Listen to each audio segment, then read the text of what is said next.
So, dito nga mga guys, magsusurvive tayo ng isang araw. So, let's go! So, una natin kunin ay yung mga kahoy dito para makagawa tayo ng mga sandata paglaban mamaya. Kasi gagabi na mamaya.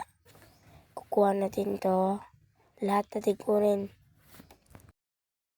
Kunin ko to lahat para makagawa tayo ng mga bahay mamaya. Pero kunin po natin to lahat kasi gagawa din tayo ng mga sandata panglaban sa mga halimaw mamayang gabi. So ito kunin pa rin natin. Lahat ng mga kahoy na yan kunin natin.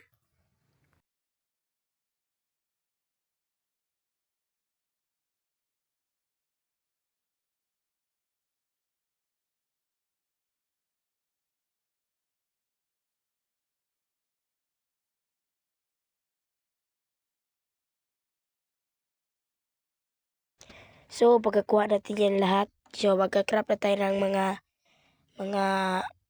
woods para makagawa na tayo ng crafting table. Kunin muna natin itong mga magagandang woods na paggamit natin pagbahay natin gawa na mamaya.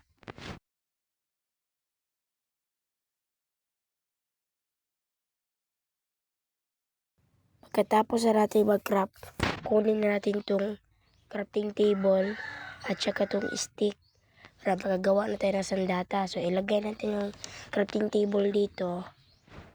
Tapos, kunin natin yung sword at itong pang mina. So, pwede na tayo makakuha ng mga woods para madali tayo makakuha ng mga woods. Kinuha ko naman ito at pagpunta ko, ilagay ko sa chest ko itong crafting table para hindi na akong malisudan. At pagkatapos ko dito, kumuha muna ako ng mga uulamin natin mamayang gabi. So, baboy ang ating inuna. Ito, masarap yan, lechon belly. Kuha ulit tayo ng kahoy para panggatong natin mamayang gabi kasi wala tayong suga. So, kunin natin ito lahat.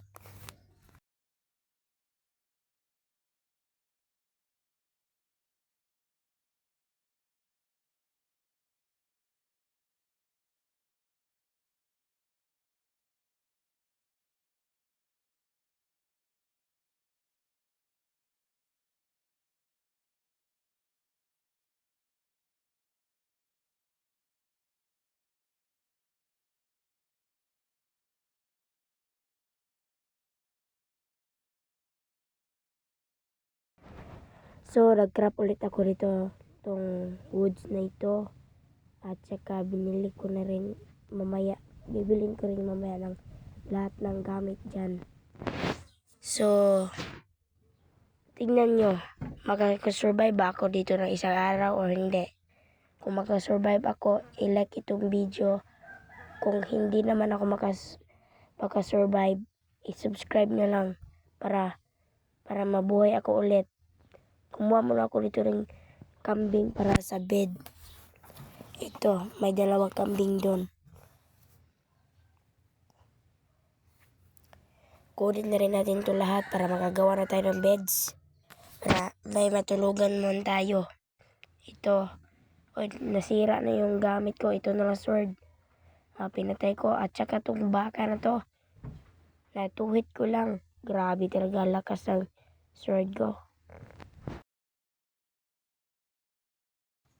So, kinuha ko na itong crafting table para makagawa na tayo ng beds.